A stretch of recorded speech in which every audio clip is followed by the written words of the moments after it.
Buenas tardes con todos. Soy la licenciada Carmen Roca Castillo. Soy la enfermera encargada del programa de zoonosis y metaxénicas.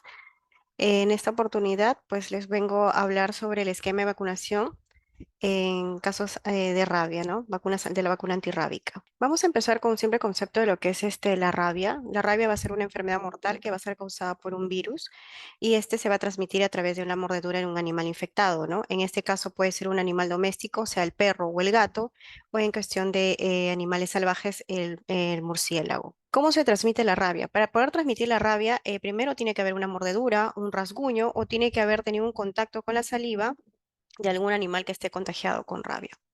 ¿Qué debemos hacer en caso de una mordedura? Lo primero, la triada, es lavar la herida con agua y jabón durante más de 10 minutos. Tenemos que identificar en lo posible al animal agresor. Y el tercero, acudir inmediato a los establecimientos de salud. El periodo de incubación. El periodo de incubación para lo que son los animales se van a manifestar principalmente entre la segunda y en la segunda semana y los 3 meses.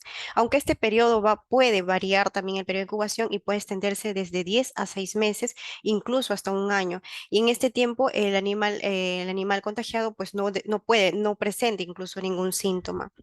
En los seres humanos, esto va a oscilar el periodo de incubación entre 20 a 60 días, con un periodo de hasta 50 días de proceso de incubación, aunque también se han dado casos de que también se alarga el periodo de incubación desde 8 hasta un año. ¿Cuáles van a ser los síntomas? Los síntomas en los humanos van a ser fiebres altas de 40 a 42 grados, dolor de cabeza, van a tener una depresión nerviosa, van a tener espasmos o dolores en la laringe, dificultades para respirar, dificultad para deglutir o tragar, espasmos en los músculos del tronco, taquicardias, temblores generalizados y parálisis en la lengua. Los síntomas en cuestión de los animales van a estar temblorosos, agresivos, van a tener una salivación excesiva, dificultades para tragar, pérdida del equilibrio o ataques también de nervios, ¿no? ¿Qué es lo que debemos hacer con una persona expuesta al virus de rabia? Lo primero que tenemos que hacer es la atención de la herida. Como ya se mencionó, el lavado durante 10 minutos con agua y jabón. Vamos a hacer la clasificación de la lesión. En la clasificación vamos a ver si la lesión es leve o es grave y según eso se va a indicar la atención que le vamos a brindar. Y la profilaxis antirrábica en el caso de que lo amerite, pues, ¿no? Según la clasificación que se realice. Como mencionamos, las mordeduras o ataques que se deben atender como casos de rabia son los silvestres o los que son normalmente caseros, gatos y perros, ¿no? ¿Qué es lo que normalmente no se vacuna o qué animales no transmiten la rabia? Que es algo que siempre preguntan, ¿no? Porque normalmente vienen los casos y dicen, me mordió una rata, quiero que me vacunen. Bueno, la norma técnica indica que la rata, el cuy, los hámster, el conejo y las ardillas no se da tratamiento antirrábico y incluso pues indican que no merita una vacuna, ya que ellos no son un reservorio o transmisores de esta cadena epidemiológica. Normalmente el tratamiento en ellos debería ser solo antibióticos y su vacuna antitetánica, ya que esto nos ayudaría pues no a cubrir cualquier otro tipo de infección, menos la rabia, porque ya que ellos no son incubadores de este virus. Eh, la categorización de lo que es la rabia lo vamos a categorizar en dos ciclos, el ciclo urbano y el ciclo silvestre. El urbano, pues notamente es la que está en ciudad. El reservorio principalmente van a ser los animales domésticos, en este caso el perro o el gato.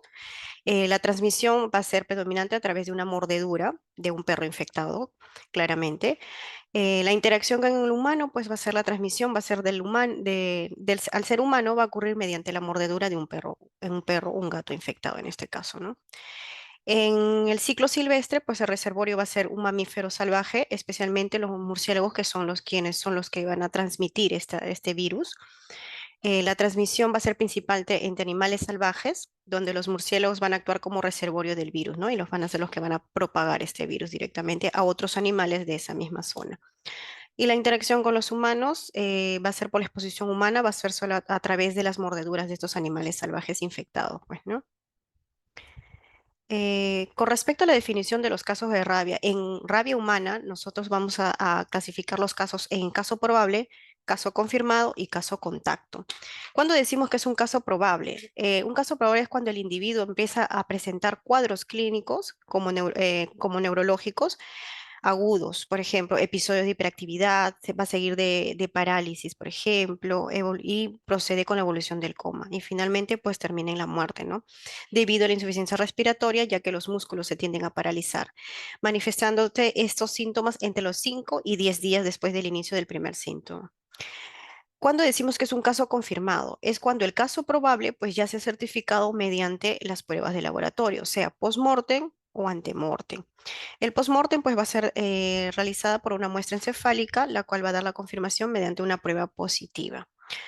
Y la prueba ante-mortem se va a requerir de dos resultados positivos para confirmar un caso sospechoso de rabia. Esta va a ser adquirida de saliva, de biopsia de piel, de nuca, con folículo piloso o de líquido cefalorraquídeo, pues, ¿no? Y cuando decimos que es un caso contacto, es cuando la persona o animal cuya superficie de la piel se ve dañada o tiene una lesión o una laceración, tiene contacto con la saliva de un animal sospechoso o infectado de virus de la rabia, pues, ¿no? Esos son los tres casos. Y en respecto de los animales, pues los casos se clasifican solo en dos, en probable y confirmado. En el caso probable, los criterios clínicos van a ser pues la observación del perro enfermo, netamente. El canino va a experimentar una modificación en su comportamiento, va a buscar un refugio, áreas oscuras, porque se vuelve hipersensible, expresa inquietud, involuntad, evoluciona también luego con conductas agresivas, tiende a morder todo lo que ve porque pierde parte de la visión también. Entonces, se observa también cialorrea, empiezan a babear bastante, no por netamente por la rabia, es porque los músculos pues se han paralizado y no puede deglutir, ¿no? Es por lo mismo la parálisis de la laringe y las cuerdas vocales también, tiene una tendencia a escapar en su entorno habitual, va a tener una incoordinación muscular y terminará con una parálisis de extremidades posteriores y la muerte, pues, ¿no?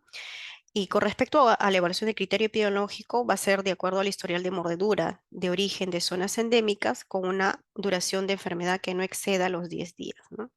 Y cuando le decimos que es un caso confirmado, pues es con un diagnóstico de laboratorio, el cual nos dará pues una respuesta positiva a la prueba de la rabia, ¿no? Con respecto al manejo, tratamiento, post-exposición, tenemos dos clasificaciones, pues, ¿no? La exposición leve y la exposición grave. Cuando decimos que es una exposición leve o consideramos una exposición leve, es cuando la mordedura, arañazos por un animal, perro o gato, sin síntomas de sospecha de rabia. Esto quiere decir que el perro agresor, por ejemplo, ha sido por una casualidad, por decirlo así. No es que te haya atacado, a veces le pisaste la colita o lo incomodamos demasiado al acariciarlo. Entonces son incidentes que hacen que el perro reaccione, ¿no? O que ocasione una lesión superficial. Y esta lesión, muy aparte del incidente, pues no tiene que estar alojado ni en cara, ni cabeza, ni cuello, ni genitales, ni pulpejo de dedos, ni en genitales, ¿no? Y cuando decimos que es una exposición grave, pues cuando la mordedura o arañazo del perro o gatos sin síntomas de rabia o sospecha de rabia, pero las lesiones están alojadas en cabeza, cuello, genitales, pulpejo de dedos, y las lesiones son desgarradas, múltiples y profundas, ¿no? Se considera que son graves cuando las lesiones son por animales también sospechosos de rabia, cuando son animales desconocidos y no se tiene ningún indicador ni conocimiento si tiene vacunas o si tiene dueño, es difícil poderlo rastrear. Cuando la lesión también es de un animal silvestre, también es considerado desde sí por una lesión grave. Y cuando el caso del animal también es confirmado con rabia o cuando el contacto de la saliva del animal a una lesión abierta, ¿no? O con contacto con su mucosa. Respecto a las lesiones leves, como se mencionó, la mordedura o arañazo que presente, pues no, la persona puede ser sin que el perro tenga sospecha de la rabia o de la enfermedad de por sí. No tiene que estar en cara, cuello, cabeza, ni pulpejo de dedos, ni labios. Para esto, por ejemplo, una mordedura con esta clasificación leve no va a requerir muchas veces lo que es la vacuna antirrábica. Lo único que se hace es un control del animalito durante 10 días, siempre y cuando el animal sea identificado.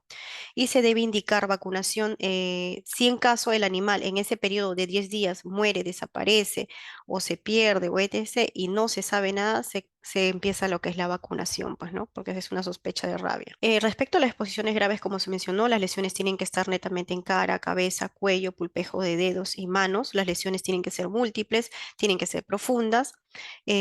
con animal agresor localizado, sea perro o gato, sea con o sin sospecha de rabia, ya es una lesión grave, ¿no? En este caso se inicia profilaxis, se inicia la primera y la segunda dosis al 0 día que es el contacto y a los 3 días su segunda dosis, ¿no? El control igual continúa con los 10 días, sea perro o gato, en la evaluación de 10 días. Se suspende solo la vacunación siempre y cuando ese periodo de 10 días el perrito pues esté completamente sano, ¿no? Cuando y si es posible terminar el control, ¿no? Si el animal huye, se pierde o muere o hay sospecha clínica de que pueda tener rabia, pues necesitamos completar el esquema, lo cual continuaríamos con la tercera dosis, que es el 7.º día, y la cuarta dosis al 28 días, ¿no? Y si es la aplicación de suero antirrábico, también si fuera necesario. Las lesiones graves en la que estos animales silvestres, el tratamiento va a ser lo primordial, control de las heridas. Se va a obtener las muestras encefálicas para laboratorio para ver si son positivas. Inicialmente se usa el suero antirrábico si las lesiones se encuentran en pulpejo de dedos, manos, cara, pies o lesiones desgarradas profundamente sin múltiples. Y también se empieza el esquema de vacunación antirrábico humana que es de 0, 3, 7 y 28 días. La vacuna antirrábica que nosotros tenemos acá en el Perú se usa la antirrábica de cultivo celular. La temperatura que nosotros mantenemos con estas vacunas, la adecuada debería ser de 2 a 8 grados, protegida de la luz solar. La dosis que estamos utilizando es de 0,1 mililitros de forma intradérmica. Esta vacuna puede usada en gestantes y niños. Su área de aplicación netamente va a ser en músculo deltoides para adultos y niños mayores igual a 2 años de edad. Y para los niños pequeños o menores de 2 años, pues lo recomendable es en el muslo anterolateral. El esquema de vacunación es el mismo de 0, 3, 7 y 28 días. Normalmente estamos usando la de la India y la Verorrap que teníamos hasta hace poco. Son las dos presentaciones que estamos usando, pues, ¿no? La de la India que nos da 5 dosis para 5 pacientes y la Verorrap que nos da para 2 pacientes. También, como mencionamos, usamos el suero antirrábico para las lesiones graves. Tenemos al suero heterológico y el suero homólogo, ¿no? El suero heterológico va a ser elaborado con un suero equino hiperinmunizado. La dosis va a ser de 40 unidades por kilogramo de peso. Se usa intramuscular y su presentación es de 1.000 unidades en 5 mililitros. Su conservación va a ser igual de 2 a 8 grados. El suero homólogo que también se usa es una inmunoglobulina antirrábica, va a ser de origen humano, va a ser elaborado con el suero humano hiperinmunizado también. Su dosificación va a ser de 20 unidades por kilogramo de peso, también es vía intramuscular y su conservación es de 2 a 8 grados centígrados, ¿no?